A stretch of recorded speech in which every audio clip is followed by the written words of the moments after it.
इस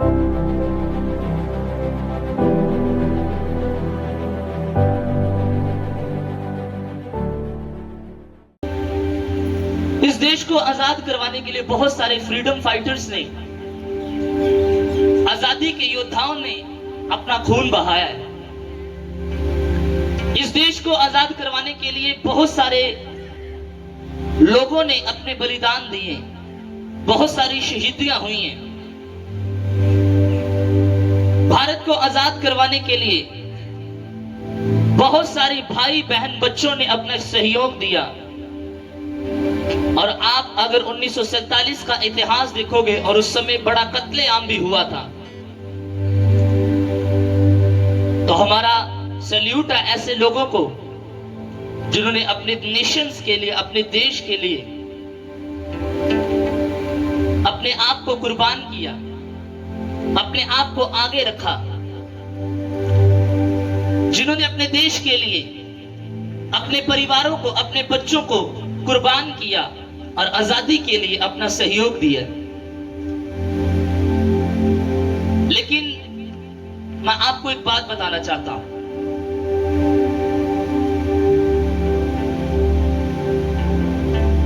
भारत को आजादी बहुत सारे लोगों ने दिलाई है, जिसमें हमारे आदरणीय भगत सिंह हैं, बहुत सारे ऐसे उसके साथी, बहुत सारे ऐसे फ्रीडम फाइटर्स हैं, और लगभग 79 साल भारत को आजाद हुए होंगे। लेकिन एक और योद्धा है जिसको शायद भारत के लोग ज्यादा समझते नहीं, जानते नहीं। भारत की और मेरी और आपकी आजादी के लिए, और ना केवल भारत के लिए, पूरी दुनिया के लिए वो एक योद्धा, एक फ्रीडम फाइटर है, आजादी दिलाने वाला। शायद आप समझ गए होंगे। भारत को आजादी देने वाले अलग थे, लेकिन भारत में रहने वाले लोगों को आत्मिक तौर पर, और दुनिया में रहने वाले लोगों को जिसने आत्मिक तौर पर आजादी दी, कोई ऊंची आवाज से बता सकता है उसका नाम क्या है? नहीं, ऐसे नहीं, ऊंची आवाज से बता सकते उसका नाम क्या है? उसका नाम है यीशु मसीह। बोलो यीशु मसीह। अरे ऊंची बोल सकते हो और इकट्ठा बोल सकते हो। बोलो यीशु मसीह। Very good.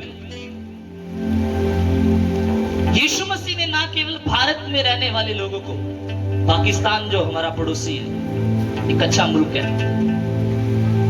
हिंदुस्तान को, अमेरिका को, इजराइल को, कनाडा को और पूरी दुनिया को एक आजादी दी है, और वो है आत्मिक आजादी। बोलो कौन सी आजादी? आत्मिक आजादी। आज 79 ईयर से लोग आजाद तो बाहरी तौर पर हैं, लेकिन अगर उन्हें देखा जाए, 79 छोड़ो, जब से ये दुनिया बनी है लोग आजाद नहीं हो पाए। 1947 में भारत आजाद हुआ, 1948 में इजराइल आजाद हुआ, और भी कई देश थे जो किसी के प्रभुता के नीचे थे और वो आजाद हुए, उन्होंने फ्रीडम पाई। लेकिन उन देश में अगर एक एक पर्सन की लाइफ देखी जाए तो आज भी आत्मिक तौर पर गुलाम थे। वो गुलाम है शारीरिक शोषण के, वो गुलाम है झूठ के, वो गुलाम है व्यभिचार के, वो गुलाम है कर्जे के, वो गुलाम है बीमारियों के, वो गुलाम है शराबों के, वो पीढ़ी दर पीढ़ी उनमें शराब काम करते आ रहे। वो गुलाम है अपनी नमोशी के, वो गुलाम है अपनी आंखों के। वो कितना भी रोके, उनकी आंखें उसने गंदा दिखाना बंद नहीं करती, वो गुलाम है। कईयों का हार्ट गुलाम है, कईयों का दिमाग गुलाम है। तो बाहरी आजादी को तो 79वां साल है, आत्मिक आजादी को शायद आपका आज पहला दिन हो सकता है यीशु मसीह के नाम में। आपको समझ नहीं आया, अगर समझ आता तो आप तारीफ ऐसी बड़ी करते कि स्थान मिल जाता। हालेलुया। बाहरी आजादी को ये 79 ईयर जा रहा है, लेकिन आत्मिक आजादी में शायद पीछे बैठे आगे बैठे आप में से किसी का आज पहला दिन हो सकता है।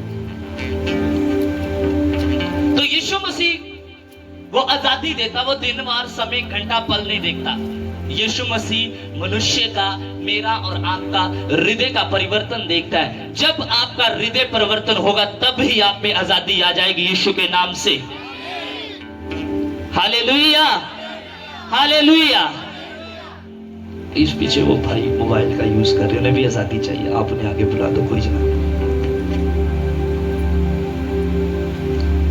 प्रभु यीशु मसीह ने हमें बाहरी तौर पर नहीं लेकिन आत्मिक तौर पर आजादी देने के लिए अपने घर में बुलाया है।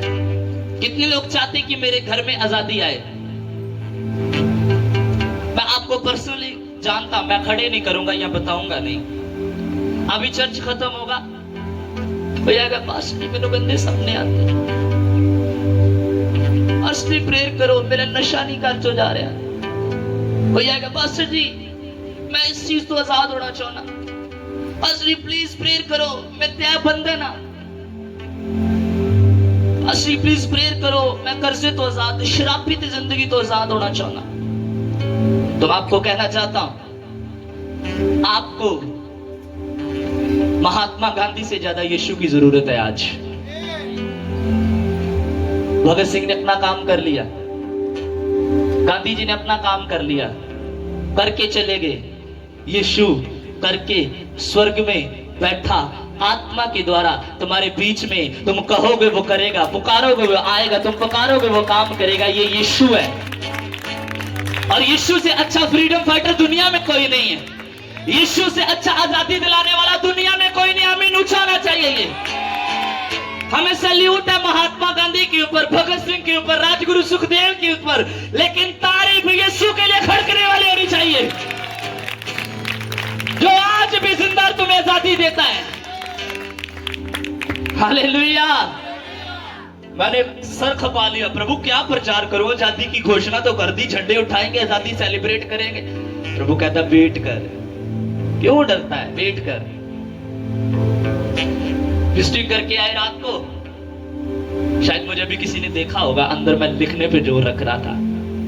अधिकतम मैं क्या करता, जब मंदिर आऊं तो मैं प्रेयर पे जोर रखता हूं। जब आराधना चल रही हो तो मैं आपके साथ अंदर से सहमत होके तालियों के साथ आराधना कर रहा होता हूं। रात निकल गई, सुबह उठा, मैंने प्रार्थना की, प्रभु अब तो दे दे। बड़ी अपनी बाइबल स्टडी बाइबल पकड़ी, खोल खोल के, मम्मी कह रही लेट हो गई, उठ के आजा। नीचे उतरा, मैं कहा ना कोई नहीं, वेट करो। ऑटोमेटिक अपनी स्टडी बाइबल पकड़ी, कुछ नहीं मिला। अंदर आया, प्रभु प्रार्थना की, परमेश्वर अब क्या करूंगा? हालेलुया। कितने लोग समझ पा रहे मेरी बात? प्रभु कहता पेन पकड़कर लिखना स्टार्ट कर दे। हमने पेन पकड़ा और लिखना स्टार्ट कर दिया, और प्रभु कहता दुनिया में फ्रीडम फाइटर तो है, लेकिन यीशु से अच्छा आजादी दिलाने वाला आज तक कोई नहीं आया है। हालेलुया। यीशु से अच्छा आजादी दिलाने वाला आज तक कोई नहीं है।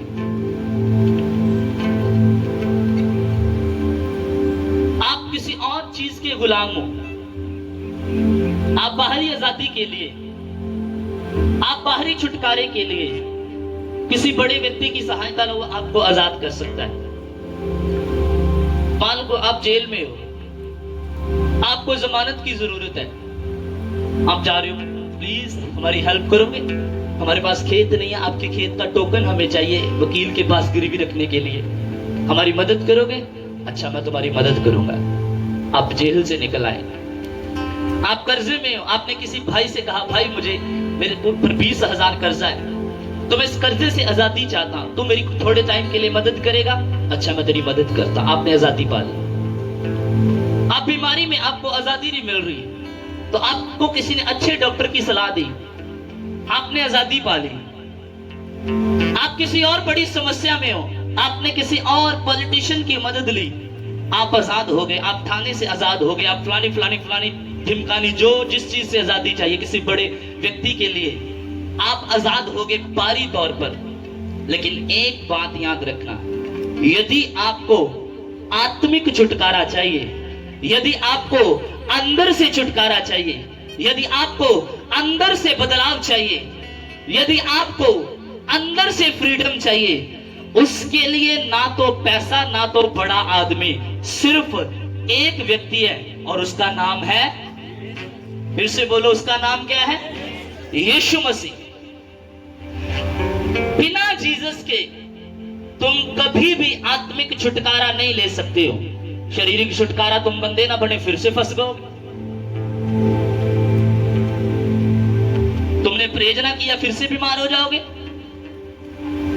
शारीरिक छुटकारे तो आते और जाते रहते हैं, जाएगा फिर से आएगा, लेकिन एक बार अगर तुम्हारा आत्मा में छुटकारा हो गया, खुदा पीछे से उठाएगा और पुलपट तक प्रचार को बना के छोड़ेगा तुम्हें। समझ पा रहे हो कि नहीं? कितने लोगों को समझ आ रही मेरी बात? जीसस ने तुम्हें आत्मिक छुटकारे के लिए बुलाया है। यदि आप अपनी बाइबल में खोलेंगे, गलातियों उसका 5 उसका पहला वचन, गलातियों की पुस्तक उसका 5वां अध्याय और उसका पहला वचन मेरे साथ खोलिए। यहां इस प्रकार से लिखा, बाइबल कहती, प्रभु यीशु मसीह ने स्वतंत्रता के लिए हमें स्वतंत्र किया है और तुम इसमें स्थिर रहो कि तुम वास्तव के जुए में फिर से ना फंसो। हालेलुया। गलातियों उसका 5 उसके 1वें वचन में लिखा, यीशु ने हमें आजादी के लिए, बोलो क्या किया है? आजाद किया। और साथ ही कह रहा है दृढ़ रहना, चौकस रहना, अवेयर रहना कि तुम दोबारा गुलाम ना बनने के लिए जाओ। Hallelujah, hallelujah. एक सैनिक हमेशा बॉर्डर पर तैयार रहता है। लास्ट डेज में जब वार स्टार्ट हुई तो सब लोग अवेयर हो गए, सिविलियंस भी अवेयर हो गए। मैं मीटिंग के लिए जा रहा था और एक पेट्रोल पंप पे मैंने देखा सैकड़ों गाड़ियां, ट्रैक्टर, बड़े बड़े टैंकर लाकर लोगों ने रखे कि पेट्रोल बाद में मिलना कि नहीं मिलना। रास्ते में मैंने राशन की दुकानें देखी। लुधियाना की तरफ हम लोग प्रार्थना मीटिंग के लिए जा रहे थे और रास्ते में हम जब ने दुकानें देखी तो राशन की दुकानों, मार्ट्स के बाहर, शॉपिंग मॉल्स के बाहर बड़ी बड़ी भीड़ थी कि जंग लग जाएगी, तो अवेयर हो गए, चौकस हो गए। राशन इकट्ठा कर लो, पेट्रोल इकट्ठा कर लो। उन्हें को पूछे, मूर्खो, अगर लड़ाई लगेगी तो पेट्रोल पे कौन सी मासी को मिलने के लिए जाओगे गाड़ी पे बैठ के? लड़ाई में तो लाइट नहीं जगाने देते। जब युद्ध लगता है तो ब्लैक आउट हो जाता था रात को, कितने लोगों को मालूम है? अभी थोड़ा समय हुआ है तो घर का बड़ा कोई बुजुर्ग कहता, ओ लाइट बंद कर दो। हमारे समय में भी ऐसा होता था, फलाने समय में 71 में लड़ाई लगी, 65 की लड़ाई लगी, तो वहां पे लाइट बंद रखनी होती। हमने अपनी जिंदगी में देख लिया, हम सुनते थे अपने बड़े बुजुर्गों से। ये समय लड़ाई लगी तो ऐसा हुआ। हमने अपनी आंखों से देखा कि जब लड़ाई लगती तो सबको अवेयर रहना पड़ता है। बोलो यीशु मसीह की, ढीला नहीं, ऊंची बोलो, यीशु मसीह की। हालेलुया। आत्मा में स्ट्रांग रहो, आपके लिए अच्छा वर्ड है आज, इसीलिए कहा इसे आत्मा के द्वारा सुनना। आमीन। सुनो, बच्चे बच्चे इसके लिए अवेयर थे, छोटे छोटे बड़े बड़े सब इसके लिए अवेयर थे। लड़ाई लगी है भाई, मरना थोड़ी है, बम थोड़ी सुटवाना अपने घर पे। जब ऊपर से रॉकेट जा रहे थे तो रिश्तेदार यहां से गुजर गया, वहां पहुंचा कि नहीं पहुंचा? हमारे यहां तो गुजर गया है, तुम्हारे यहां पहुंचा कि नहीं पहुंचा? ये सब बातें हो रही थी, अवेयर थे। आत्मिक लाइफ के लिए आप कितने अवेयर हो, मैं आपको पूछना चाहता हूं। हेलो, आत्मिक स्थिरता के लिए कि तुम दोबारा गुलाम ना बनो शैतान के, कितने चौकस हो, कितने जागरूक हो। पाकिस्तान तुम पर हमला ना कर दे, गुलाम ना बना ले। आर्मी भी चौकस, पुलिस भी चौकस, सिविलियन भी चौकस, घर में छोटा भी चौकस, बड़ा भी चौकस। शैतान तुम्हें गुलाम ना बनाए, कौन कितने लोग चौकस हैं? टेल मी, बताइए। कोई चौकस नहीं है। घरों के घर बिखरे पड़े हैं, घर घर में गुलामी काम कर रही है, बच्चों में गुलामी काम कर रही है, बड़ों में गुलामी है, जवान में गुलामी, मां में गुलामी, पिता में गुलामी। और उस गुलामी का रीजन क्या है? उस दास्तव का रीजन क्या है? ना तो आप अवेयर हो, ना तो आपकी प्रेयर है, ना तो आपका संगति करना है, ना आपका एक अच्छे अगुवी के साथ कांटेक्ट करना है कि तुम्हें सिखाए और तुम गुलामी से बाहर आ जाओ। Hallelujah, hallelujah. वचन में लिखा, आजादी के लिए प्रभु ने हमें आजाद किया है। तुम्हें आजादी चाहिए? तुम आजाद हो। यीशु पर विश्वास करके तुम आजाद हो, उसके क्रूस पर विश्वास करके तुम आजाद हो, तुम फ्री हो। जीसस ने कहा आज से 2000 साल पहले, मैंने अपना काम कर दिया, नाउ योर टर्न। आपकी बारी अभी, आपने अपना काम करना है, आपने चौकस रहना है, आपने देखना है कि कहां मैं गुलाम हूं, कहां मेरा पति गुलाम है, कहां मेरे बच्चे गुलाम है। तो उस गुलामी से निकलने का प्रयत्न करें। घर बैठे तुम आजाद नहीं हो सकते। मुझे मालूम है कितनी प्रेयर है लोगों की घर पे बैठ के, आई नो वेरी वेल, कितनी प्रेयर है बहुत सारे लोगों की। एक कमरे में प्रेयर हो रही होती है, दूसरे कमरे में टीवी पे उतनी बात चल रही होती है। ये प्रेयर है आपकी। मां साइड पे बैठ के प्रार्थना कर रही होती है, बेटा साइड पे बैठ के रील्स देख रहा होता है। ये प्रेयर है घरों की। अगर आप फैमिली में इकट्ठे नहीं हो, आपकी प्रेयर इकट्ठी नहीं, आपका चर्च आना इकट्ठा नहीं, आपका संगति करना इकट्ठा नहीं, तो आप शैतान के गुलाम हो, पारिवारिक गुलाम। हालेलुया। पवित्र आत्मा ने ये मुझे वर्ड दिया था, मैं आपको शेयर करूंगा पारिवारिक गुलाम कैसे बनते हैं हम।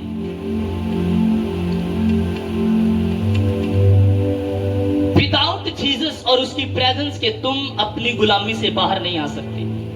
बाहरी गुलामी के लिए तुम पैसे से निकल सकते हो, तुम ताकत से निकल सकते हो, तुम अपनी बुद्धि से निकल सकते हो, लेकिन आत्मिक गुलामी से निकलने के लिए, आत्मिक गुलामी से बाहर आने के लिए तुम्हें जीसस की जरूरत पड़ेगी, पवित्र बाइबल की जरूरत पड़ेगी, चर्च की जरूरत पड़ेगी, परमेश्वर के दास की जरूरत पड़ेगी। और अगर तुम उसके भेजे हुए की बात को मानो तो बाइबल में लिखा तुम्हारा भला होगा। हालेलुया। मसीह ने स्वतंत्रता के लिए हमें स्वतंत्र किया है, स्वतंत्रता के लिए, आजादी के लिए हमें आजाद किया। इसी में स्थिर रहो कि दास्तव के जुए में दोबारा ना पड़ो। इसी में आजादी में बने रहने का प्रयत्न करो। अपनी आजादी को बना के रखने के लिए चर्च आओ। हालेलुया। मोस्टली लोग क्यों नहीं आजाद रह पाते? मोस्टली लोग क्यों नहीं चर्च में बने रह पाते? कारण, उसके पीछे का कारण ये है कि लोग आजाद होकर समझते हैं कि मैं अब इजी हो गया, ना तो मुझे चर्च की जरूरत है, ना मुझे पास्टर की जरूरत है, और मैंने बहुत कुछ ले लिया, एक नौकरी मिल गई, मेरे को बहुत कुछ आ गया, और प्रभु कौन, पास्टर कौन? तो तुम चौकस नहीं हो, बुद्धिमान नहीं हो। इसके 13 वचन को देखो।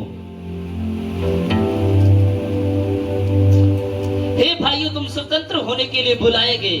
ऐसा ना हो कि स्वतंत्रता केवल तुम्हारे शारीरिक कामों के लिए अवसर बने। गलातियों 5 उसके 13 वचन में लिखा, ऐसा ना हो कि ये स्वतंत्रता केवल तुम्हारे शारीरिक कामों के लिए हो।